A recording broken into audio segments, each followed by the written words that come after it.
au cours duquel se jouera l'avenir d'Échirolles et de ses habitants. Si Renzo Sully est arrivé en tête il y a 2 mois dans un contexte de pagaille générale et du fait de la prime au sortant, rien n'est encore joué. Nous serons encore présents le 28 juin, avec l'envie d'en terminer avec l'ère Sully qui a fait d'Échirolles la ville que vous connaissez. Une ville pauvre, sale et dangereuse.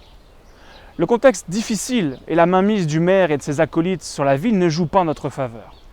De plus, vous l'avez vu, le premier tour a été marqué par une abstention massive qui a touché particulièrement notre électorat. Ce contexte ne doit cependant pas vous faire oublier cette volonté de changement et de rupture que vous avez été si nombreux à nous manifester au cours du précédent mandat.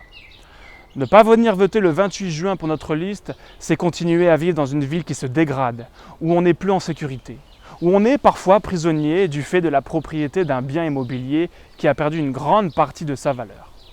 C'est pour toutes ces raisons que notre liste représente un grand motif d'espoir pour Échirolles. J'en appelle ici à une véritable union contre Renzo Sully. Il n'y a pas d'autre alternative pour sortir la commune de l'Ornière. Tout le monde dans cette ville sait que Renzo Sully est un mauvais maire, à part ceux, bien sûr, qui ont intérêt à ce qu'il reste en place, à savoir les racailles, les trafiquants en tout genre, et bien sûr, ceux qui bénéficient des subventions gracieuses de la mairie, ce qui fait quand même beaucoup de monde. L'alternative, ce n'est pas non plus la liste de La République En Marche, totalement discréditée à l'instar de ses responsables nationaux qu'on a vus à l'œuvre au cours des derniers mois. Pas besoin d'en dire plus.